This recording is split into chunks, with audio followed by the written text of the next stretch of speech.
మొదటి శుక్రవారముగా జూలై నెలలో మాకు ఇచ్చిన ఈ మంచి సమయాన్ని బట్టి మీకు వందనాలు. ఇటు విధముగా నీ పేరు పెట్టబడిన నీ ప్రజలుగా, నీ బిడ్డలుగా లోకంలో మాకు ఎన్ని ఉద్యోగాలు, వ్యాపారాలు, బంధువులు, స్నేహితులు,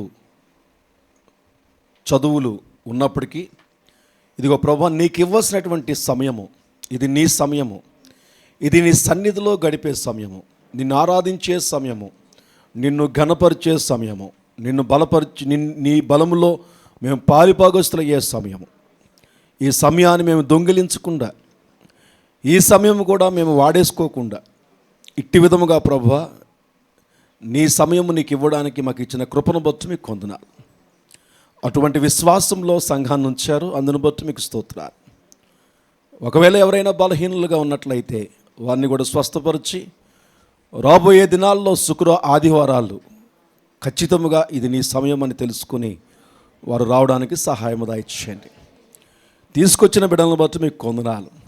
ఇదిగో ప్రభా, తీసుకొచ్చిన బిడ్డల్లో కొంతమందికి అనారోగ్యాలు ఉన్నాయి, కొంతమందికి బలహీనతలు ఉన్నాయి, కొంతమందికి సమస్యలు ఉన్నాయి.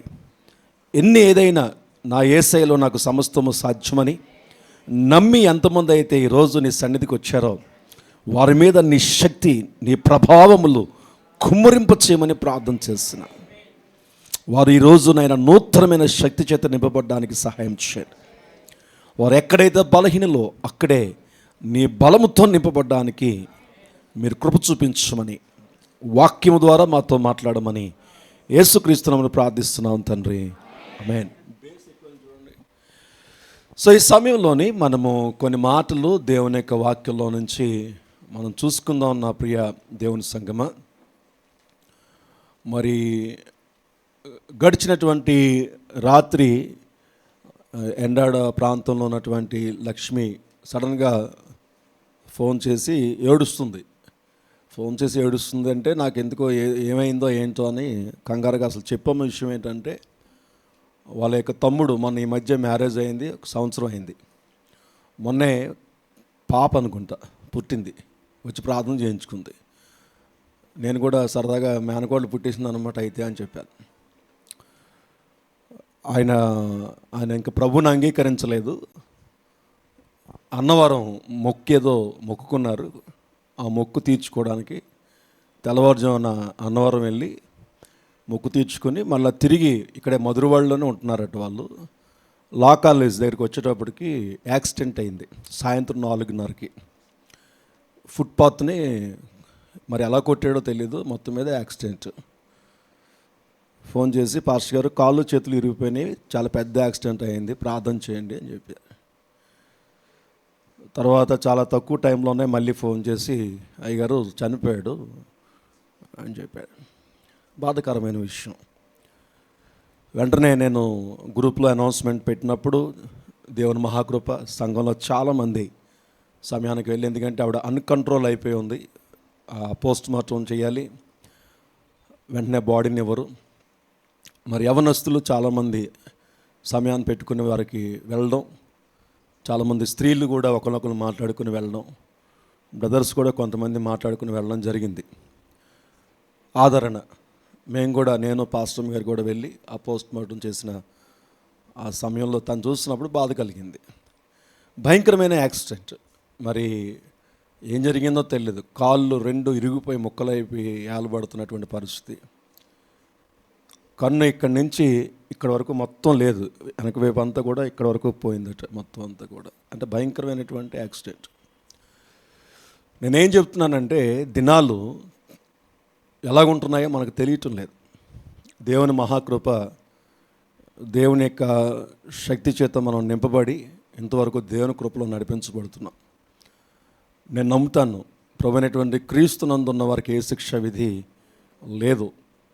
అనేకమైనటువంటి నేను మాట్లాడుతూ ఆ రోజు నవీన్ కూడా ఉంటే, నవీన్తో అంటున్నప్పుడు నవీన్ అంటున్నాడు, అది యాక్సిడెంటల్ జోన్ పాస్ చేశారు అక్కడ, అంతే, అది చాలా జరిగినాయండి అక్కడ అని ఏదో చెప్పుకొచ్చాడు. రైట్, నేను నమ్ముతాను దాన్ని. కొంతమంది కొన్ని చీకటి శక్తులు కొన్ని రూట్స్లో వారి స్థానం ఏర్పరచుకుంటాయి. ఆ స్థానం ఆ సొంత స్థానం. మీరు జాగ్రత్తగా అబ్జర్వ్ చేస్తే కొన్ని ఏరియాస్లోనే యాక్సిడెంట్స్ జరుగుతాయి. ఆ ఏరియాస్లో యాక్సిడెంట్ అయితే ఖచ్చితంగా ప్రాణం తీసుకుంటేనే కానీ వదలదు ఆ చీకటి, ప్రాణం పోద్ది కంపల్సరీ. మీరు కావాలంటే ఇంటికి వెళ్ళి ఒకసారి అన్ని ఎంక్వైరీలు చేసుకుంటే కొన్ని ఏరియాస్లోనే అది జరుగుతుంది. అది చీకటికి స్థానం అన్నమాట, వాటి ప్లేస్ అది. సో దేవుని కృపలో అలాంటి ప్లేసులు ఎన్నో మనం వెళ్ళిపోతూ ఉంటాం, దాటుకుని వెళ్ళిపోతూ ఉంటాం. నేనేమంటానంటే, ఎందుకు ఈ విషయాన్ని మళ్ళీ చెప్తున్నానంటే, కొంచెం దేవునికి భయపడండి, కొంచెం దేవునికి భయపడండి. మీ నెగ్లెసెన్స్ మీ జీవితానికి వేదన. కాబట్టి క్రీస్తులో మనకి ఆ రక్షణ ఉంది. భూమి మీద ఉన్నటువంటి ఏ చీకటి కూడా ఏం చేయకుండా ఉండే కంచె మన చుట్టూ ఉంటుంది. రెండవది ఏంటంటే, దేవుడు మనకి ప్రేమనిచ్చాడు. ఆ ప్రేమ కలిగి మనం జీవించాలని దేవుడు ఆశపడుతున్నాడు. మనము చర్చ్ డాక్ట్రిన్స్, సంఘ సిద్ధాంతాలు అన్నటువంటి విషయాన్ని మనం ధ్యానం చేసుకుంటున్నాం. సౌండ్ ఎందుకు నాకు సాటిస్ఫై అవ్వట్లేదు, ఏదో ప్రాబ్లం. సో చర్చ్ డాక్ట్రిన్స్లో మనం చూస్తున్నప్పుడు సంఘ సిద్ధాంతాలు అంటారు. సంఘ సిద్ధాంతాలు అంటే చర్చ్ యొక్క క్రమం. క్రీస్తుని అంగీకరించి నమ్మి బ్యాప్టిజం తీసుకున్న తర్వాత సంఘములో చేర్చబడ్డావు అంటే క్రీస్తు యొక్క శరీరములో ఒక అవయవముగా నువ్వు చేర్చబడినప్పుడు నీ క్రమము ఒక క్రమముగా ఉంటుంది. లోకంలో జీవిస్తున్నప్పుడు ఒక క్రమం ఉంటుంది. గ్రూప్లో పెట్టాను ఒక పోలీసు వారి యొక్క హెచ్చరిక ఒకటి. ఎంతమంది చూసారో నాకు తెలియదు, కానీ చూడాలని పెట్టాను, ఎందుకంటే చూస్తే మీకు మంచిదని. జూలై 1 నుంచి మొత్తం రూల్స్ అన్నీ మారిపోయినాయి, తెలియట్లేదు చాలామందికి స్పాట్లో. ఎందుకంటే మారినాయి అంటే ఏంటంటే, పోలీసు వారికి ఒక స్ట్రాంగ్గా ఒక నోటిఫికేషన్ వస్తుంది, నువ్వు నెలలో ఇన్ని కేసులు మాకు అప్పచెప్పాలని. ఇంకా వాడు నో కాంప్రమైజ్, దానికంటే ఎక్కువ ఇవ్వడానికి చూస్తాడు, లేకపోతే ఎస్ఐకి ఆ సిఐకి ప్రాబ్లమే ఆ స్టేషన్కి. కాబట్టి కంపల్సరీ కాస్తాడు. ఇప్పుడు ఎలా కాస్తున్నారు? ఇంతకుముందు ఏంటి, సెంటర్లో కాసేవారు. ఇప్పుడేంటి, సెంటర్లో గ్రూప్ ఉంటుంది, మధ్యలో గ్రూప్ ఉంటుంది, ఆ చివరి బళ్ళు వేసుకుని రెడీగా 2-3 రెడీగా ఉంటున్నారు. మనం చాలా తెలివిగా ఇక్కడి నుంచి చూసి అక్కడేదో జరుగుతున్నట్టుందంటే అంటే ఈ వెనక నుంచి వచ్చి పట్టేసుకుంటున్నాడు. నువ్వు బ్రేక్ వేసే లోపల కొంతమంది తెలివిగా ఏం చేస్తారంటే, అంత దూరంలో వాళ్ళు చెక్ చేస్తున్నారనుకోండి, మన వాళ్ళు లాంగ్ లుక్ అనమాట. తెలివిగా వాళ్ళు కొంతమంది ఉంటారు, మన వాళ్ళు తెలివిగా వెళ్తారనమాట. దూరం నుంచి చూస్తారు, అక్కడ చెక్కింగ్ ఏదో అవుతుందిరా, హెల్మెట్ లేదురా మనకి, లైసెన్స్ లేదు రోయ్, ఆగరా ఏంటో చూద్దాం, ఈ పక్కనే సందేహం ఉందేమో చూద్దాం, ఈ సందులోంచి వెళ్ళిపోదామా, లేదా వెనక్కి తిరిగి అలా తిరిగి వెళ్ళిపోదామా రే అని మాట్లాడుకునే లోపల అన్నయ్య వెనక నుంచి వస్తున్నాడు. అక్కడ చెకింగ్ అవుతుంది, ఇక్కడ వెనక నుంచి అన్నయ్య వస్తున్నాడు. ప్రత్యేకంగా వాళ్ళకి మళ్ళీ ట్రైనింగ్ అయ్యింది ఈ మధ్యకాలంలో. ఎవరైతే ఇలాగా అంటే 1 కిలోమీటర్ వరకు ఉంటుంది ఈ చెక్ పోస్ట్, ఒక విధంగా చెప్పాలి. ఇంతకుముందు ఒక స్పాట్ చెక్ పోస్ట్, ఇప్పుడు అలా కాదు, ఇంచుమించు ఒక 1/2 km అంటే ఒక 500 మీటర్స్ వరకు కూడా వీళ్ళు కాపు కాస్తారు. నువ్వు ఖచ్చితంగా దొరికేస్తావు, స్పాట్లో డబ్బులు కట్టకపోతే బండి తీసిపోతాడు. ఇది క్రమం, ఇది లోకంలో ఉన్నటువంటి ఒక క్రమం. ఈ భూమి మీద ఒక చట్టం ఉంది, ఆ చట్టంలో క్రమం ఉంది, లేకపోతే నువ్వు ఫైన్ కట్టాలి. అలాగే దేవునికి కూడా ఒక క్రమం ఉంది, దేవునికి కూడా ఒక చట్టం ఉంది, అదే బైబిల్. ఒక విధంగా చెప్పాలంటే లోకం ఉన్నటువంటి చట్టాలన్నీ కూడా బైబిల్ బేస్ చేసుకునే రూపొందించారు. ఇంచుమించుగా చెప్పాలంటే మనకి దేవుడు ఈ బైబిల్ అనేటువంటి క్రమాన్ని పెట్టాడు. ఈ చట్టాన్ని కానీ నువ్వు ఖచ్చితంగా ఫాలో అవుతే, ఈ క్రమాన్ని కానీ నువ్వు ఖచ్చితంగా, ఈ లా కానీ నువ్వు ఖచ్చితంగా తెలుసుకోవడానికే దేవుడి సంఘాన్ని పెట్టాడు. సంఘానికి ఎందుకు రావాలంటే క్రమాన్ని తెలుసుకోవాలి. నువ్వు సంఘ సిద్ధాంతాలు, క్రీస్తులో నువ్వు ఎలాగుండాలో, క్రీస్తులో ఏ విధంగా ఉండాలో, క్రీస్తులో ఏ విధంగా జీవించాలో నువ్వు తెలుసుకోవాలి. తెలుసుకోకపోతే నష్టపోయేది నువ్వే. తెలుసుకుని ఏం చేయాలంటే, బైబిల్లో మనం చూసుకున్నట్లయితే మరి రోమీలు రాసిన పత్రిక 2వ అధ్యాయము 5వ వచనంలో మనం చూస్తే, Roman 2nd chapter 5th verse మనం చూసినట్లయితే, రోమీలు రాసిన పత్రిక 2వ అధ్యాయము 5వ వచనంలో మనం చూస్తే, నీ కాఠిన్యమును మార్పు పొందని నీ హృదయమును అనుసరించి ఉగ్రత దినమందు అనగా జడ్జిమెంట్ అన్నది ఒక రోజు ఉంది. ఫైనల్ జడ్జిమెంట్ న్యాయమైన తీర్పు,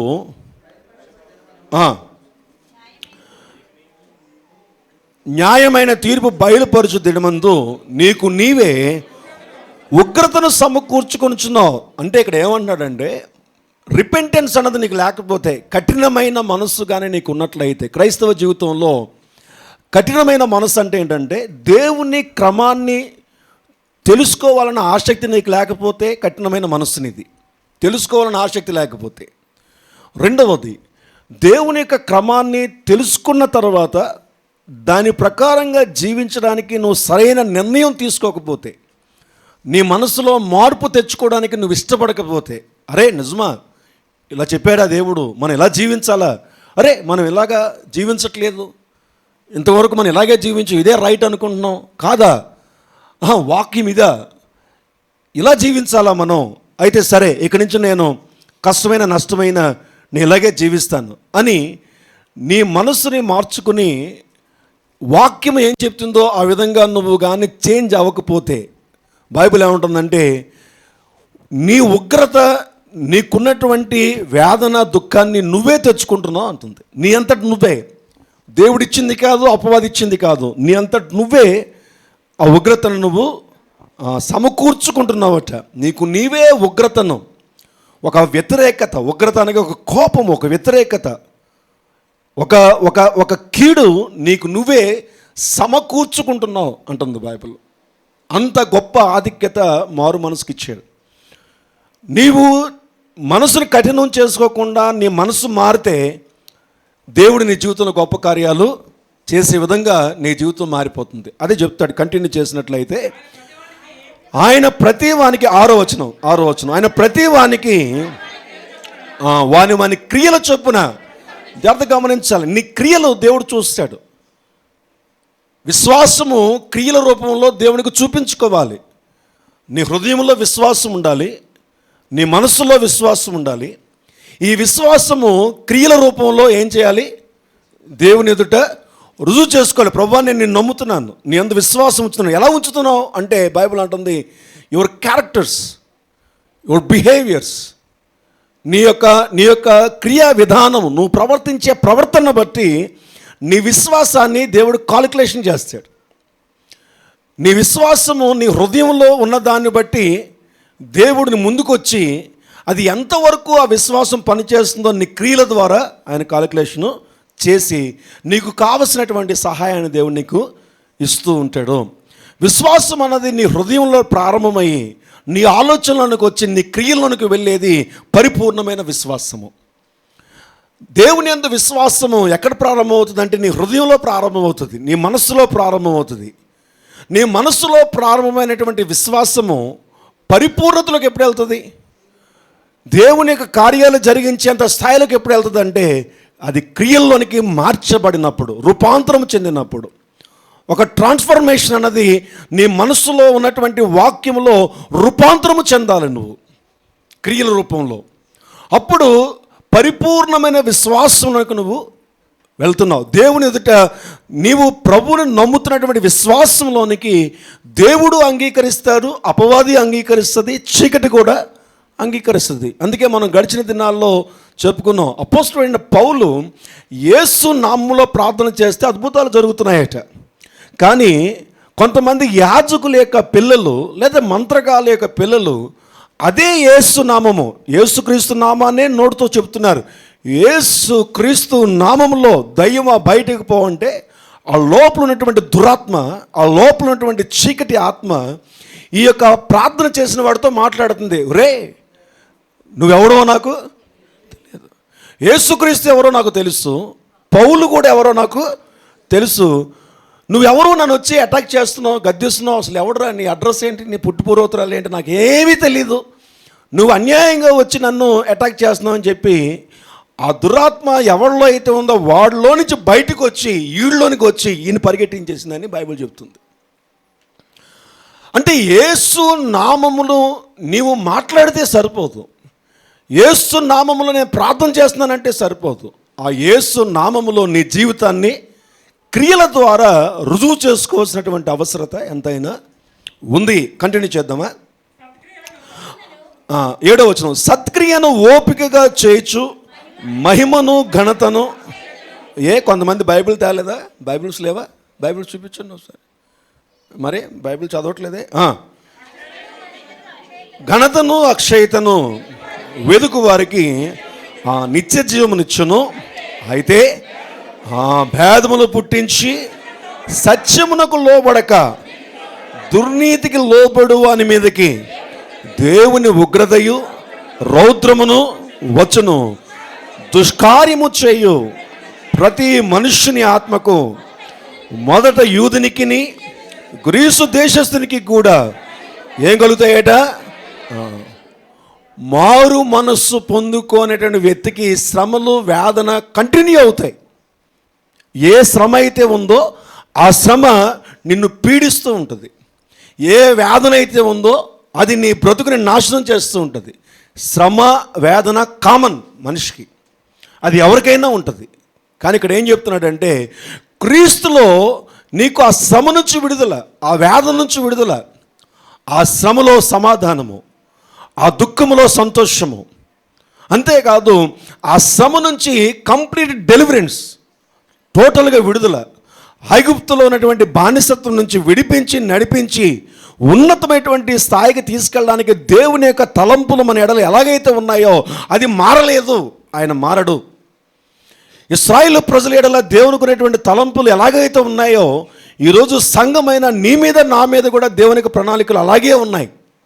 ప్రతి శ్రమ, ప్రతి ఒక్క వ్యాధి నుంచి విడుదల, ప్రయాణము, అభివృద్ధి, ఈ మూడు ఖచ్చితంగా నీ జీవితంలో ఉంటాయి. ఏ శ్రమ నిన్ను శ్రమలో కృంగిపోయిన స్థితిలోని, శ్రమలో నాశనమైనటువంటి స్థితిలోనికి విడిచిపెట్టేవాడు కాదు ప్రభు అయినటువంటి యేసుక్రీస్తు. అటువంటి క్రీస్తులో నువ్వు ఉన్నావు. నీ వ్యక్తిగతంగా నువ్వు ఎటువంటి శ్రమలను అనుభవించు, ఎటువంటి వ్యాధులను అనుభవించు.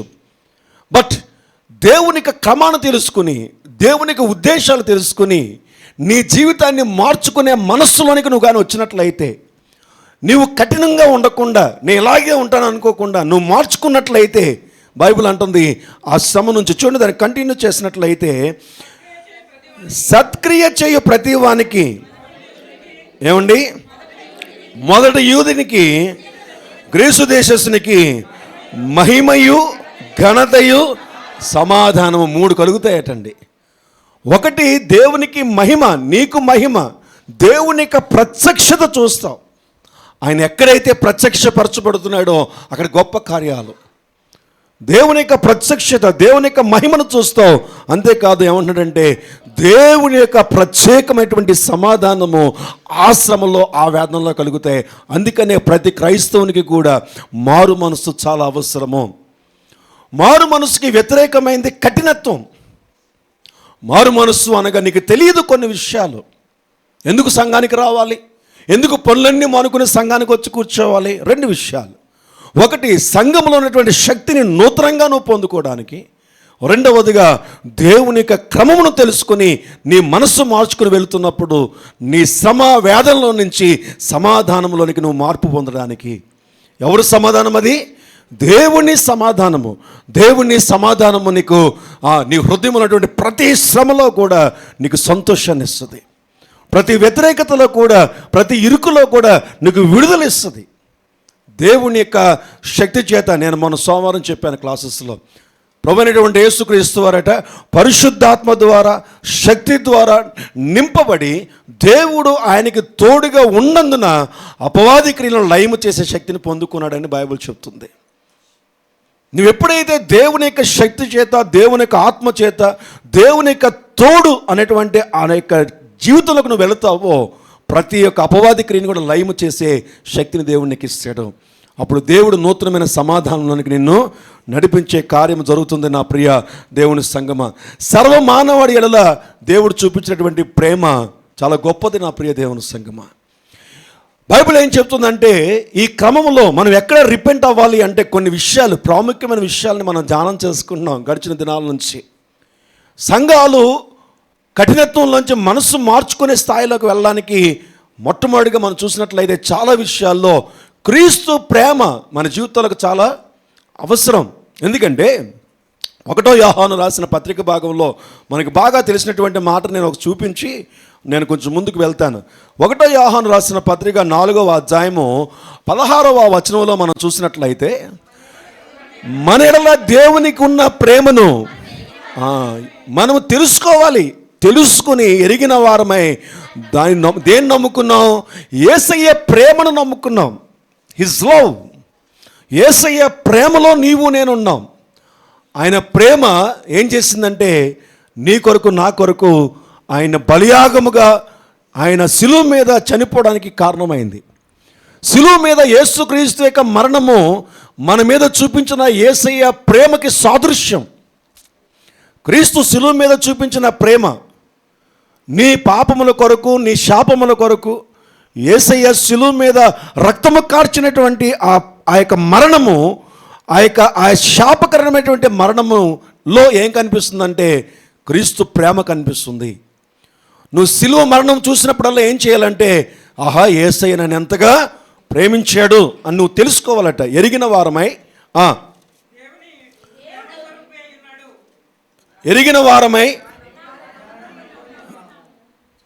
దాన్ని నమ్ముకొని ఉన్నాము. దేవుడు ప్రేమ స్వరూపి అయి ఉన్నాడు. ప్రేమ యందు నిలిచి ఉండేవాడు దేవుని యందు నిలిచి ఉన్నాడు, దేవుడు వాని యందు నిలిచి ఉన్నాడు. ప్రేమ యందు యేసయ్య ఏ ప్రేమ అయితే చూపించాడో ఆ ప్రేమలో నువ్వు నిలిచి ఉండాలంటే ఆ ప్రేమ ఏంటో నీకు తెలియాలి. ఆ మనస్సు నువ్వు కలిగి ఉండాలి. క్రైస్తవ జీవితంలో ఒక సంఘానికి నువ్వు వెళుతున్నప్పుడు, క్రీస్తు సంఘంలో నువ్వు చేర్చబడినప్పుడు, అరే నేను ఎందుకు యేసయ్యను నమ్ముతున్నాను, నేను ఎందుకు బ్యాప్టిజం తీసుకోవాలి, అసలు ఎందుకు బ్యాప్టిజం తీసుకోవాలి, నేను ఎందుకు యేసయ్యను నమ్మాలి అంటే నా మీద కర్మ, ఆ యొక్క జన్మ, పాప శాపములు నా మీద ఏలుబడి చేస్తున్నాయి. చీకటి నా మీద ఏలుబడి చేస్తుంది. నేను పాపములో జన్మించిన వాడిని. ఒక పాప శాపము నా మీద ఉంది. నా కొరకు రక్తము కార్చే బలియాగము జరగాలి. పాత దినాల్లో బలియాగము జరిగింది. పశువుల్ని బలియాగముగా చేశారు, మేకల్ని బలియాగముగా ఇచ్చారు, గొర్రెల్ని బలియాగముగా ఇచ్చారు, ఆ యొక్క గువ్వల్ని బలియాగముగా ఇచ్చారు, పౌరములను బలియాగముగా ఇచ్చారు. ఇప్పుడైతే యేసుక్రీస్తే బలియాగముగా నా కొరకు బలి అయిపోయాడు. ఇంక నాకే బలియాగము అవసరం లేదు. నా కొరకు రక్తము కార్చబడింది, పరిశుద్ధమైన రక్తము. పరిశుద్ధుడైనటువంటి యేసయ్య రక్తమును నా కొరకు భూమి మీద చిందించాడు. ఆ రక్తములో నా ప్రతి పాపము కడగబడింది. ఎంత గొప్ప ప్రేమ అని తెలుసుకుని ఆ ప్రేమ యందు నువ్వు ఎలా ఉండాలట? నిలిచి ఉండాలట. ఆమేన్. హల్లెలూయా, హల్లెలూయా. ఎలా ఉండాలట? నువ్వు తెలుసుకోవడమే కాదు, రెండు చెప్తున్నాడు అక్కడ. నువ్వు ఎరిగిన వారమే తెలుసుకుని ఆ ప్రేమ యందు నిలిచి ఉన్నట్లయితే అప్పుడు ఆయన నీ యందు నిలిచి ఉంటాడు. ఆయన శక్తి, ఆయన బలము, ఆయన అనాయింటింగ్, ఆయన అభిషేకము, ఆయన యొక్క పరిశుద్ధాత్మని యొక్క నడిపింపులోనికి నువ్వు వెళతావు. ఆయన ప్రత్యక్షత నీలో ఉన్నప్పుడు, ఆయనే నిన్ను ఆవరించి ఉన్నప్పుడు, ఆయన బలము నీతో ఉన్నప్పుడు ఏ చీకటి కూడా నిన్ను ఎదుర్కోవడానికి అవకాశం లేదు. ఆయన హృదయంలో పనిచేస్తాడు, నీ మనస్సులో పనిచేస్తాడు, నీ శరీరంలో పనిచేస్తాడు. నీకు వ్యతిరేకంగా రూపొందించబడిన ఏ ఆయుధము కూడా వర్ధిల్లకుండా దాన్ని కంట్రోల్ చేస్తాడు. నువ్వు నడవలేని సమయాల్లో ఆయన నీలోంచి బయటకు వచ్చి ఆయన నిన్ను ఎత్తుకుని నడిపిస్తాడు. ఆయన నీలో నివాసం చేసి నీ హృదయానికి నెమ్మది కలిగిస్తాడు. నువ్వు ఏం అడిగితే దానికి ఆయన సమాధానము చెప్తాడు. ఆయన ఎవరు అంటే అన్ని నామముల కంటే పైనామము కలిగిన వాడు. ఏ మూర్ఖుడైనటువంటి మనుషుడు నీ మీద ఏలుబడి చేసినా, ఏ అధికారి నీ మీద ఏలుబడి చేసినా, ఏ అనారోగ్యము నీ మీదకి వచ్చినా నీలో ఉన్నవాడు లోకములో ఉన్నవాడి కంటే గొప్పవాడిగా నిన్ను నడిపిస్తాడు. ఆమేన్. హల్లెలూయా, హల్లెలూయా. బట్ వెన్, ఎప్పుడు నీవు ఆ ప్రేమ యందు నిలిచి ఉన్నప్పుడు, లోకమంతా స్వార్థంతో నిండి ఉంది. నువ్వు లోకస్తుడువు కాదు. లోకంలో స్వార్థం ఉంది. లోకంలో నిజమైనటువంటి ప్రేమ లోకంలో లేదు. ఒకడు అన్యాయం చేస్తున్నప్పుడు న్యాయవంతుడైనటువంటి వాడు ఆ న్యాయవస్తుడి కొరకు ప్రాణం వెలగా చెల్లించినటువంటి ప్రేమ లోకంలో లేదు. కానీ నిన్ను నన్ను లోకం నుంచి ఆయన నిన్ను వేరుపరిచాడు. ఎంతగా వేరుపరిచాడు అంటే నా ప్రియ దేవుని సంగమా, లోకంలో ఉన్నటువంటి ఏ చీకటి కూడా, ఏ మనుషుడు కూడా నీ మీద ఏలుబడి చేయనంతగా నిన్ను వేరుపరిచి ఆయన హస్తాల్లో నిన్ను కాపాడుతూ వస్తున్నాడు. మనం ఏంటంటే ఇక్కడ ఆయన కాపుదల ఒకటే చూస్తున్నాం, కానీ జాగ్రత్తగా గమనించండి, నువ్వు ఆయనలో ఉంటప్పుడే ఆయన నీతో ఉండడానికి ఇష్టపడతాడు, నీలో ఉండి నడిపించడానికి ఇష్టపడతాడు. నేను ఈ సమయంలో ఒక మాట నాకు గుర్తొచ్చి భయం వేస్తూ ఉంటుంది. సంసోను ఎంతమందికి తెలుసండి? సంసోను పుట్టక మునిపే పిలుపు పొందుకున్నటువంటి తల్లిదండ్రుల దగ్గర నుంచే బై బర్త్ తన కాలింగ్ ఇచ్చాడు దేవుడు. తన ఎడలు తనతో పాటు నేను ఉంటాను, తనకి నా బలాన్ని ఇస్తాను, నా శక్తిని ఇస్తాను, తను ఫిలిస్తీన్ల దగ్గర నుంచి నా ప్రజల్ని కాపాడే గొప్ప శక్తిమంతుడిగా తయారు చేస్తానని చెప్పాడు. దేవుని మహాకృప తను భూమి మీదకి వచ్చినప్పటి నుంచి తల్లిదండ్రులు ఎంతో చక్కగా తనను పెంచారు, తన జుత్తులో చక్కటి బలాన్ని ఇచ్చాడు. దేవుని యొక్క మహాకృపను బట్టి తను ఒంటి చేత్తో 10,000 మందిని గాడిద దవడి ఎముకతో కొన్ని వేల మందిని చంపేశాడు. కొన్ని వందల నక్కలను పట్టుకుని ఆ యొక్క తోకల్ని ముడిపెట్టినటువంటి గొప్ప ధైర్యవంతుడు, గొప్ప బలశాలి. ఒంటరిగా ఒక చోటకు వెళితే సింహాన్ని సైతము 2గా చీల్చేసి పడేసి ఎవరికి తెలియకుండా చేతులు దులిపేసిన సైలెంట్గా వెళ్ళిపోయినటువంటి గొప్ప బలశూరుడు. తనంతటి బలవంతుడు ఎవడు లేడు, దేవుని యొక్క శక్తి చేత నింపబడినటువంటి వాడు. ఒక సమయంలో ఒక మాట నేను చదివినప్పుడు బాధపడుతూ ఉంటాను. ఏంటి ఆ మాట అంటే, ఒక రోజున చాలా తక్కువ మంది, అంతకుముందు తన జీవితంలో ఎదిరించడానికి వచ్చినటువంటి కొన్ని వేల మంది కంటే కూడా చాలా తక్కువ మంది వచ్చి తన తాళతో బంధించేస్తారు. తను వెంటనే లెగిసి అంతకుముందు ఉన్నట్టుగా లెగుస్తాడు. అక్కడ ఒక మాట ఉంటుంది, దేవుడు తనని విడిచేనని తనకి తెలియలేదట. దేవుని యొక్క బలము తనలోంచి బయటికి వెళ్ళిపోయింది, దేవుని యొక్క శక్తి తనలోంచి బయటికి వెళ్ళిపోయింది అన్న సంగతి తనకి తెలియలేదు. ఈరోజు క్రైస్తవుని యొక్క పరిస్థితి కూడా అలాగే ఉంది. నేను చర్చ్కి వెళ్తున్నాను కదా, నేను యేసయ్యని నమ్ముకున్నాను కదా అనుకుంటున్నాడే కానీ తనలో నిజంగా దేవుని యొక్క శక్తి ఉందా? తిమోతి రాసిన పత్రికలో నేను చదివితే చాలా ఆశ్చర్యం వేస్తూ ఉంటుంది. చాలాసార్లు అపోస్తలుడైన పౌలు తిమోతికి చక్కటి పత్రికను రాస్తూ అంటాడు. ఆ పత్రికలో మీరు ఎప్పుడైనా తిమోతికి రాసిన పత్రిక చదివితే మీకు చాలా విషయాలు మీకు తెలుస్తాయి. 2 తిమోతి రాసిన పత్రిక 3వ అధ్యాయంలో మనం చూసినట్లయితే 1వ వచనంలో, అంచె దినములో అపాయకరమైన కాలములు వచ్చినని తెలుసుకొనుము. ఎలాగనగా మనుష్యులు ఎలాగటండి, చివరి దినాల్లో స్వార్థ ప్రియులు. ఏమండి, బయట కనిపిస్తున్నారా మీకు స్వార్థ ప్రియులు? స్వార్థాన్ని ప్రేమించే వాళ్ళు ఎవరైనా ఉన్నారా మీకు తెలిసిన వాళ్ళు?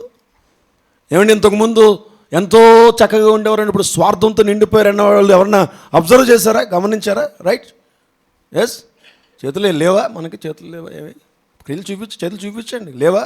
ఎవరు మీరు ఇంక గమనించలేదా స్వార్థ ప్రియులు? Praise God. చూడండి, స్వార్థ ప్రియులు, ధనాపేక్షలట. ధనాపేక్షలు అంటే ధనాపేక్ష ఉందా బయట? డబ్బు సంపాదించాలి, ఎలాగోలా చంపేసైనా సరే ధనం లాగేసుకోవాలి. అంటే ఈ మధ్యలో హత్యలన్నీ కూడా దేని కొరకు? ఎక్కువ ధనం కొరకే కదండి. ధనాపేక్షలు, బెంకములాడువారు, అహంకారులు, దూషకులు, తల్లిదండ్రులు, అవిధేయులు, కృతజ్ఞత లేనివారు, అపవిత్రులు, అనురాగ రహితులు, అతిద్వేషులు, అపవాదకులు, అజితేంద్రియులు, క్రూరులు, సజ్జన ద్వేషులు, ద్రోహులు, వీళ్ళంతా ఉన్నారు. 5వ వచనంకి వచ్చేటప్పటికి ఏమన్నాడంటే, పైకి భక్తి గలవారే ఉండియు దాని శక్తిని ఆశ్రయించేవారనే ఉందురు, ఇటు వారికి విముఖుడు అయి ఉండుము అని ఒక వార్నింగ్ ఇస్తున్నాడు తిమోతికి. తిమోతి, నీవు అవిశ్వాసిగా ఉన్న దినాల్లో నీ యొక్క అమ్మ విశ్వాసాన్ని బట్టి, నీ అవ్వ విశ్వాసాన్ని బట్టి ఒక సంఘానికి నువ్వు కట్టుబడ్డావు. నీ తండ్రి గ్రీసు దేశస్థుడు, నీ తండ్రి దేవుడు అంటే ఏంటో తెలీదు. యేసయ్యను నమ్ముకోలేదు నీ తండ్రి, కానీ నీ తల్లి నమ్ముకుంది, నీ అమ్మమ్మ కూడా నమ్ముకుంది, మీ తాత నమ్ముకోలేదు, మీ నాన్న నమ్ముకోలేదు. అయినా సరే మీ అమ్మమ్మ విశ్వాసాన్ని బట్టి నువ్వు చక్కగా సంఘంలో చేర్చబడ్డావు, నమ్మావు, బ్యాప్టిజం తీసుకున్నావు. ఈ రోజున చాలా ఉన్నతమైన స్థాయిలోకి వెళ్ళిపోయావు. దేవుని యొక్క శక్తి నీ మీద ఉంది. ఇదిగో దాన్ని బట్టి నువ్వు సంఘాల్లోకి వెళుతున్నావు. ఇదిగో ఎఫెసీ సంఘానికి వెళుతున్నావు, ఫిలిప్పీ సంఘానికి వెళుతున్నావు, కొరింథీ సంఘానికి వెళుతున్నావు. ఆ సంఘాల్లోకి వెళ్తున్నప్పుడు ఒక విషయం జాగ్రత్తగా గుర్తుపెట్టుకో. ఆ సంఘాల్లో క్రీస్తుని అంగీకరించినటువంటి సంఘాల్లో కొంతమంది ఉంటారు. ఎలాంటి వాళ్ళు ఉంటారంటే, పైకి చాలా భక్తిగా కనిపిస్తారు, పైకి చాలా అనాయింటింగ్ ఉన్నట్టుగా కనిపిస్తారు, కానీ వారి దేవుని శక్తిని ఆశ్రయించని వారు. వారితో నువ్వు జాగ్రత్తగా ఉండు, విముఖుడివై ఉండు, వారికి దూరంగా ఉండు. అని పౌలు తిమోతికి వార్నింగ్ ఇస్తూ ఒక మాట చెప్తున్నాడు. నా ప్రియ దేవుని సంగమా, ఈరోజు దేవుని యొక్క వాక్యం చెప్తుంది, పైకి భక్తి గల వారిగా కనిపిస్తూ దేవుని యొక్క శక్తిని ఆశ్రయించిన వారు ఎంతోమంది సంఘాల్లో ఉంటున్నారు. దేవుడు ఆశ ఏంటో తెలుసా? నువ్వు పైకి భక్తి కలిగి కనిపించే మాత్రమే కాదు, నిజమైన భయభక్తులు కలిగి దేవుని యొక్క శక్తి మీద ఆధారపడేవారిగా ఉండాలని దేవుడు ఆశపడుతున్నాడు. దేవుని యొక్క బలం మీద ఆధారపడకుండా పైకి ఉత్తుత్తి మాటలు మాట్లాడుతూ లోకం మీద ఆధారపడుతున్న సంఘము చాలామంది ఉన్నారు. బిడ్డలు, ప్రభువుని అంగీకరించిన వారు కూడా నువ్వైతే అలాగ ఉండకూడదు. ఎలా తెలుస్తుందండి? ఎలా తెలుస్తుంది? నేను లోకంలో లేనే, పైకి భక్తి గల వారిగా కనిపిస్తూ దేవుని శక్తిని ఆశ్రయించే వారిగా ఉండాలంటే నేనేం చేయాలి? ఎలాగ ఉండాలి అంటే బైబిల్ చెప్తుంది, క్రీస్తు వలెను ఉండాలి. ఫిలిప్పీలు రాసిన పత్రికలో మనం చూసినట్లయితే నువ్వు నిజంగా దేవుని యందు భయభక్తులు కలిగి దేవుని శక్తిని ఆశ్రయించేవాడు అయితే ఈ విధంగా ఉండాలని బైబిల్ చెప్తుంది. ఏ విధంగా ఉండాలి? ఈ విధంగా నీ మనస్సు మారాలి. ఫిలిప్పీలు రాసిన పత్రిక 2వ అధ్యాయము 4వ వచనంలో మనం చూసినట్లయితే, మీలో ప్రతివాడును తన సొంత కార్యములను మాత్రమే కాక ఇతరుల కార్యములను కూడా చూడవలని ఇది దేవుడు చెప్తుంది. నీలో మార్పు పొందుకోవాలి. నీవు నీ కుటుంబం మాత్రమే కాదు, ఇది క్రైస్తవ సిద్ధాంతము కాదు. ఇది దేవుని శక్తిని ఆశ్రయించే వారి యొక్క లక్షణము కాదు, ఇది లోక లక్షణము. నేను నా కుటుంబము, నీ కుటుంబంలో ఏమైనా కష్టం వస్తేనే నువ్వు వెళ్తావు.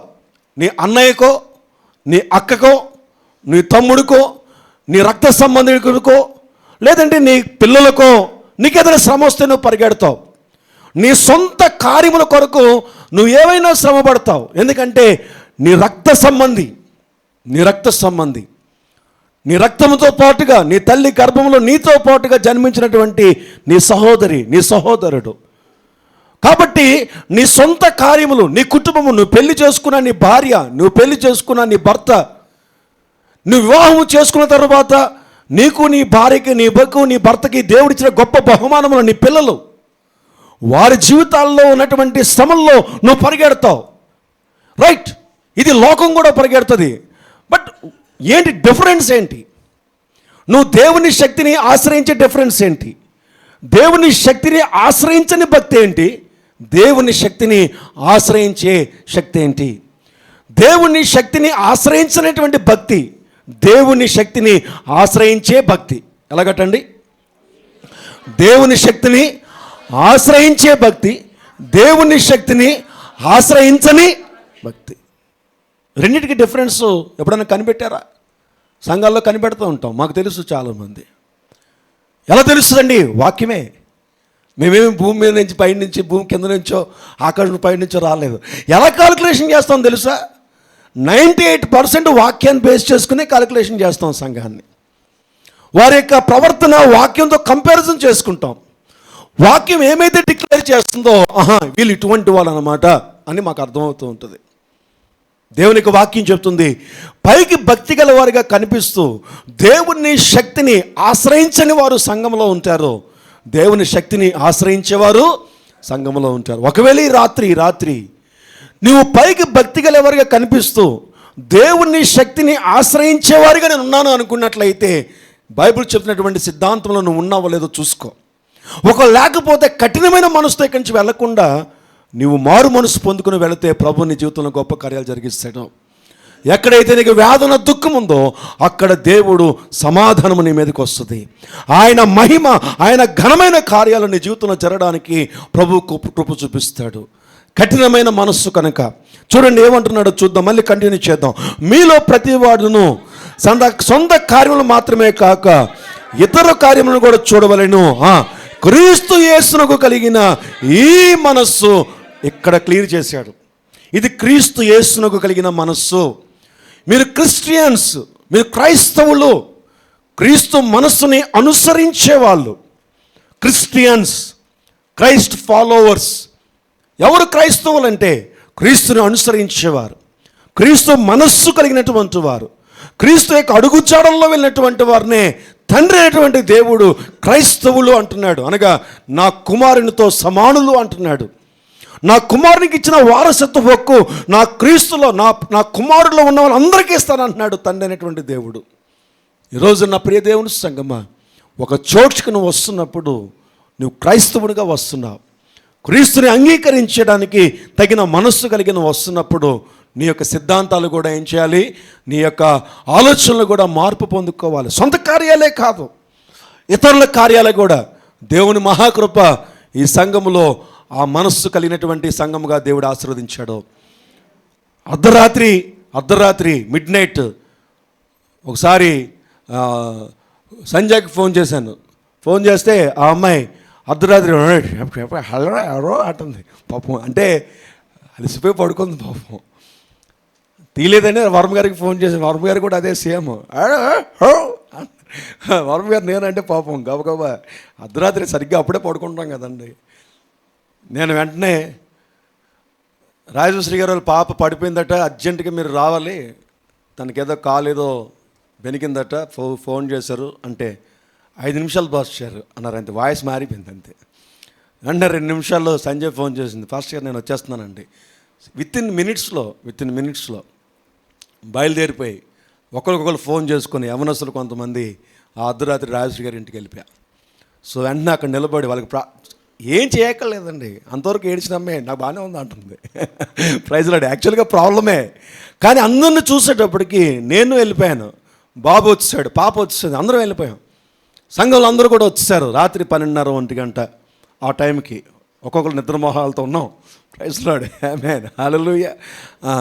సో అందరిని చూసేటప్పటికి ఆ తల్లికి ఒకలాంటి శక్తి, ధైర్యము, బలము వచ్చారు. సేవకులు వచ్చారు, సంఘం వచ్చింది, పర్లేదు అన్నటువంటి. వెంటనే అందరం కలిసి తన మీద చేతుల నుంచి ప్రార్థన చేసినప్పుడు దేవుడు గొప్ప సహాయం చేయడం ప్రారంభించాడు. వెంటనే లేదు లాభం లేదు, హాస్పిటల్ తీసుకెళ్తే మంచిది కదా అని చెప్పి వెంటనే సంజయ్ తన్ని ఆ యొక్క మిగతా వాళ్ళందరూ కూడా ఇంకా కొంతమంది వస్తే వాళ్ళందరూ కారులోని హాస్పిటల్ తీసుకెళ్తే 1 గంటలో నాకు మెసేజ్ పెట్టారు, పాస్టర్ గారు ఇంటికి వచ్చానండి, అంత బాగానే ఉంది. మరుసటి రోజు పొద్దున్నే అక్క జంపు హైదరాబాద్. ప్రైజ్ లార్డ్, ఆమేన్, హల్లెలూయా. చక్క సంతోషంగా తను వెళ్ళిపోవడానికి ప్రభు కృప చూపించాడు. ఎంత ఆదరణ అంటే రీసెంట్గా జరిగింది కాబట్టి అది చెప్తున్నాను. ఇలాగ అనేకమైన విషయాలు సంఘాల్లో మనం చూసినట్లయితే, సంఘాల్లో ఒకటి కాదు అనేకమైనటువంటి విషయాల్లో అర్ధరాత్రి, నేను అదే అంటాను, ఎవరు కూడా నెట్ ఆఫ్ చేయకండి దయచేసి. అర్ధరాత్రి నేను మెసేజ్ పెట్టినప్పుడు కూడా మీరు అలర్ట్ అవుతే మీరు క్రీస్తు యొక్క శక్తి చేత ఆధారపడడానికి ఇష్టపడ్డారు అని అర్థం చేసుకోవచ్చు.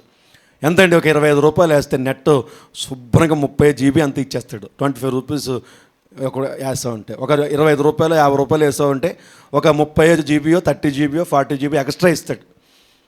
మీరు నెట్ అయిపోద్దని చెప్పేసి అస్తమానికి ఆ యొక్క నెట్ ఆఫ్ చేసేయడం వల్ల ఏమవుతుంది, చాలామంది 40% నాకు అర్థమైంది ఏంటంటే నైట్ టైం నెట్ ఆఫ్ చేసేస్తారు. బహుశా నేను అనుకోవడం ఏంటంటే మెసేజ్లు వచ్చేస్తాయేమో, వాట్సాప్ మెసేజ్లు అవి వచ్చేస్తాయనేమో. పర్లేదు, సౌండ్ మీరు తగ్గించుకొని మధ్యలో చూడండి. నేను పొద్దున్నే కొంతమందికి ఫోన్ చేసి అడిగాను, రాత్రి మెసేజ్ పెట్టారా పాస్టర్ గారు, ఏం పెట్టారండి అంటున్నారు. చూడలేదండి. నేను అంటాను, ఒకవేళ మా ఇంట్లో ఏదో ప్రాబ్లం వచ్చిందని పెట్టినా మీరు అదే చేస్తారా అని అడిగాను. నాకే శ్రమ వచ్చిందండి, మిమ్మల్ని నడిపించే సేవకు నాకేదో ఇబ్బంది అయిపోయింది. గ్రూప్లో మెసేజ్ పెట్టాం, పాస్టర్ గారికి ఇబ్బంది అయిపోయింది రండి అని చెప్పి. అప్పుడు పరిస్థితి ఏంటి, ఆదివారం సేవకుడు ఉండు, ఇంక మీకు ఆదివారం సేవకుడు ఉండు, సంఘమే కాపాడుకోవాలి. సో ఇది దేవుని యొక్క ప్రేమ. ఇది బైబిల్ అంటుంది, ఇది దేవుని యొక్క శక్తి మీద ఆధారపడినటువంటి స్వభావం. ఇది ఒక సంఘానికి నువ్వు వెళుతున్నప్పుడు నీ సొంత కార్యములు కాదు. సో సేవకుడు ఏదో ఒక అనౌన్స్మెంట్ పెడతాడు, ఎవరికో బాగోలేదంటాడు, ఏదో అంటారు, మనం వెంటనే వెళ్ళాలని చెప్పి ఎప్పుడు కూడా ఎలాగుండంటే అలర్ట్గా ఉండాలి. Be alert. ఎలాగుండాలో తెలుసా, అవసరమైతే 1 గంట పర్మిషన్ పెట్టేసుకుని నువ్వు బయలుదేరిపోవాలి. నాకు ఉద్యోగం ఉంది రాలేదంటే, మీ సొంత వాళ్ళు ఉన్నప్పుడు కూడా అలాగే చేస్తున్నారా?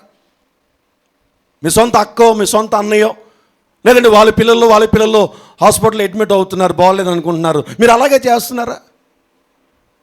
చాలా ఈజీగా మాకు డ్యూటీ ఉంది రావడానికి అవ్వదు ఫోన్ పెట్టేసిన కొంతమంది ఉన్నారు సంఘాల్లో. వద్దు, అలాంటి పనులు చేయదు. కఠినంగా ఉండకండి దయచేసి.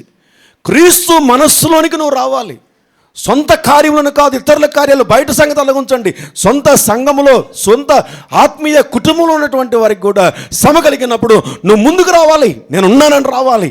అప్పుడు నువ్వు ఎవరి మీద ఆధారపడుతున్నావు? దేవుని శక్తి మీద నువ్వు ఆధారపడుతున్నావు. అదే చెప్తున్నాడు, ప్రేమ యందు నిలిచి ఉండేవాడు నా యందు నిలిచి ఉంటాను. ఏ ప్రేమ? క్రీస్తు యేసు ప్రేమ. అదే అంటున్నాడు ఇక్కడ ఫిలిప్పీయులకు రాసిన పత్రికలో. క్రీస్తు యేసు చూపించిన ప్రేమ ఏమిటంటే తన సొంత కార్యము కొరకు కాదు, ఇతరుల కొరకు, అనగా నీ కొరకు నా కొరకు ఆయన తన సొంత కుమారుణ్ణి అనేటువంటి దేవుడు ఈ లోకానికి ఇచ్చాడు. ఈ లోకానికి ఇచ్చాడు.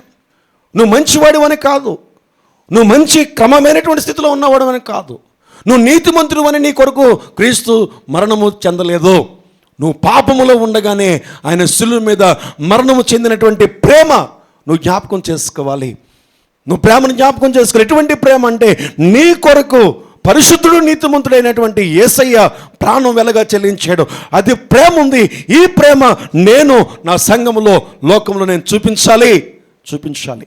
అప్పుడు నువ్వు దేవుని శక్తి మీద నువ్వు ఆధారపడుతున్నావు, దేవుని బలం మీద నువ్వు ఆధారపడుతున్నావు.